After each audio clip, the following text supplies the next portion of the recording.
তো তোমরা তো সবাই জানো যে অনিশাবু ঢাকায় গেছে, তো ও হচ্ছে কি আজকে ঢাকা থেকে আসবে। হে এভরিওয়ান, হে এভরিওয়ান, তুমি সবাই কেমন আছো? ফাইনালি 20-25 দিন বেড়ানোর পর আমি খুলনা যাচ্ছি। তো তোমরা তো সবাই জানো যে অনিশাবু ঢাকায় গেছে, তো ও হচ্ছে কি আজকে ঢাকা থেকে আসবে। সো খাওয়া দাওয়া করা হয়ে গেছে, রেডি হয়ে গেছি। আমাদের গাড়ি হচ্ছে 9টায়। আর ঢাকা এত গরম পড়ছে, টিকিট কাটা হয়ে গেছে। আমরা যাচ্ছি খুলনায়। সেই কবে যাবো যাবো যাবো করে মানে আইসে একদম আটকে গেছিলাম। ফাইনালি যাওয়া হচ্ছে। আর তার সাথে হচ্ছে অরিশা আপু আর নিঝুমও আসতেছে, মানে নিঝুম আপু আসতেছে। বেসিক্যালি আজকের ব্লগটা মাইশা খুলনা থেকে শুট করতেছে, আমিও ঢাকা থেকে শুট করতেছি। তো চলো যাওয়া যাক। তো চলো ব্লগটা কন্টিনিউ করি আমরা, যে কি কি করলাম এন্ড কি কি মজা করলাম। চলো, মানে ও এখান থেকে ব্লগ করতে করতে আসছে এবং আমি এখান থেকে ব্লগ করছি, তোমরা দেখতে থাকো। গরমে পাগল পাগল অবস্থা, একদমই টিকা যাইতেছে না। সো জানি না খুলনায় কেমন গরম হবে, তবে ঢাকায় প্রচুর গরম, প্রচুর গরম পড়ছে। আব্বুর তাড়াহুড়া বেরিয়ে পড়তে হলো অনেক তাড়াতাড়ি। দেন বাসের জন্য বসেছিলাম অনেকক্ষণ। এরপর আমরা বাসে উঠে পড়লাম। আমি আর নিঝুম বসছিলাম একসাথে, আব্বু আর অরিশা বসছিল একসাথে। এদিকে আমরা একটু ভিডিও করতে আসছিলাম আর ওইদিকে মাইশা ভিডিও করছিল আমার জন্য। ফাইনালি এতদিন পর আমরা যাওয়ার জন্য প্রস্তুত হলাম খুলনায়। সামনে যেহেতু ঈদ, তাই অরিশাকে আর নিঝুমকে নিয়েও সঙ্গে যাচ্ছিলাম আমরা। আর আমরা খুব বেশি এক্সাইটেডও ছিলাম। আমরা উঠেছিলাম ফাল্গুনির এসি বাসে। এভাবে তো এই কয়দিন গরমে কাটাইছি, ভাবলাম একটু এসি বাসেই যাওয়া যায়। আমরা অনেক বেশি বোরও হচ্ছিলাম বাসে বসে, কারণ এসি বাসে তো আর জানালা খোলা যায় না। দেন আমরা উঠে পড়লাম সেতুতে, মানে পদ্মা সেতুতে। পদ্মা সেতুর ভিউটা এনজয় করতে করতে যেতে ভালোই লাগে। চলো তোমাদের সাথে একটু পদ্মা সেতুর ভিউটা শেয়ার করা যাক।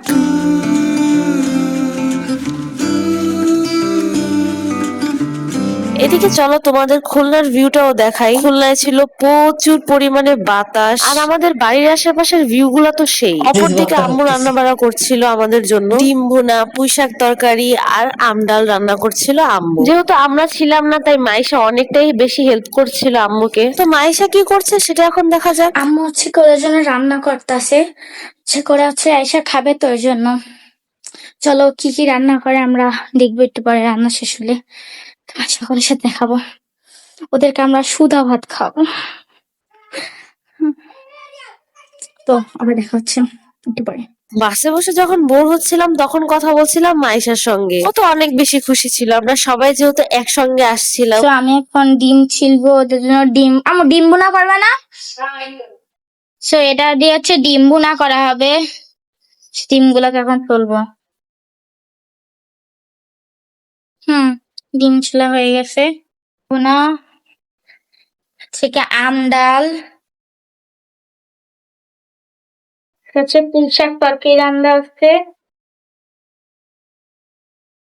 ঢাকা থেকে খুলনা আসতে 4 থেকে 5 ঘন্টা লাগে। এর মধ্যেই নিজমের 3-4 ঘুম হয়ে গেছে। আমি না বাসে ঘুমাইতেই পারি না, তবে শেষমেশ 2-3 বার চোখ লেগে গেছিল। তো আমি ভিডিও শুট করতেছিলাম, তখন এমন একটা ফানি মোমেন্ট ঘটে, সিরিয়াসলি আমি আমার হাসি থামাতে পারি নাই। তো যাই হোক, সবকিছু ইগনোর করি। বাসে যাওয়ার সময় একটা জিনিস তো হবেই আমার সাথে, পিছে আর নয় সামনে বমি করার মতো একজন থাকবে, মানে পুরো বিরক্ত হয়ে যায় আমি এই বিষয়টা। এদিকে অরিশা আব্বুর ফোনের হটস্পটটা চালু করে আমাদের 3টা ফোনে নেট নিচ্ছিল, কারণ আমরা খুব বেশি বোর হচ্ছিলাম। তবে আল্লাহর রহমতে বাসে আমার তেমন কোনো প্রবলেমও হয় না, খুব ভালোভাবে আমাদের জার্নিটা যাচ্ছিল। তো টানা 3-4 ঘন্টার পরে আমরা পৌঁছায় যাই খুলনায়। তো অনেকদিন পর খুলনা এসে ভালোই লাগতেছিল, কারণ এবার অনেক দিন বেড়ানো হয়েছে আমার। দেন আমরা অটোতে উঠে যাই, আর এখানে কি ব্যাপার হয়েছিল জানো, এত বেশি গরম আমি অটোর কোনো হ্যান্ডেলে হাতই দিতে পারতেছিলাম না, আমার হাত পুড়ে যাইতেছিল, এমন অবস্থা হয়েছিল। লাগতেছিল ঢাকার থেকে ডাবলের থেকে ডাবল বেশি গরম এই জায়গা। বাবা আমি মাপ চাই, এতদিনের ট্যুরে আমি আর কখনো যাব না। আর তোমরা আমার ভয়েস ওভার শুনেই বুঝতে পারছো যে আমার গলার অবস্থা কি হয়ে গেছে, ঠান্ডা লেগে আমি পুরো শেষ। ওরা চলে আইছে। এরা 3টে থেকে ব্যাগ নিয়ে এসে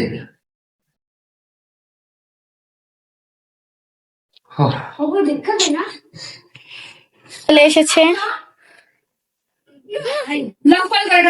গরম এক গরম হচ্ছে আর এক গরম আর এক গরম হয়েছে। কার এটা? আব্বুর ব্যাগ ঢাকায় অনেক ভালো ছিলাম, গরম কম ছিল।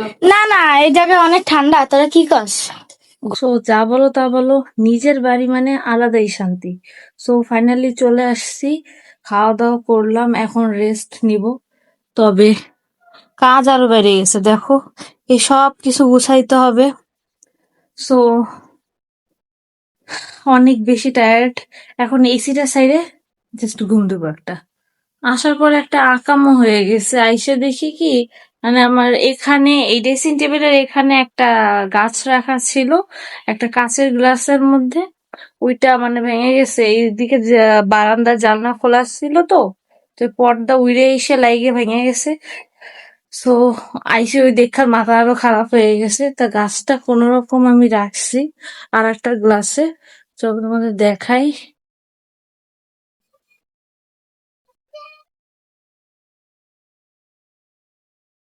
সো এই যে গাছটা কোন রকম আমি এই গ্লাসে রাখছি,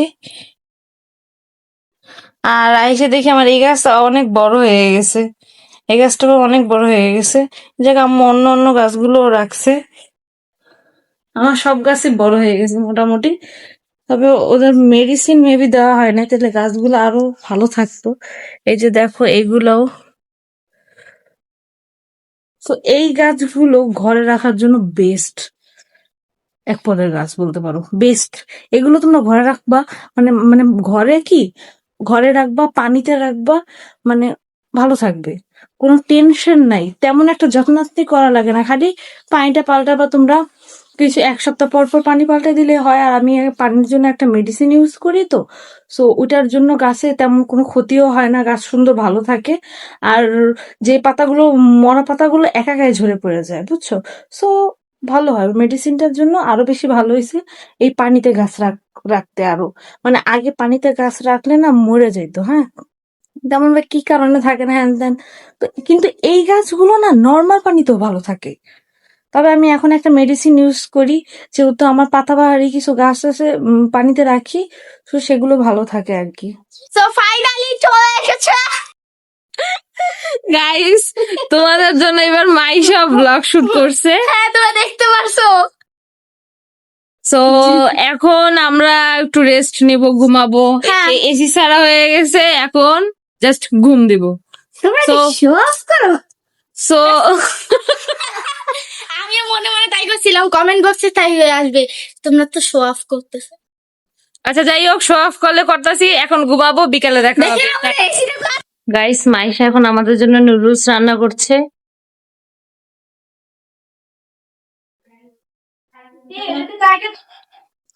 এই যে হচ্ছে আমাদের নুডলস রান্না হয়ে গেছে, পনির দিয়ে রান্না করছি। এখন আমরা খাবো সবাই মিলে।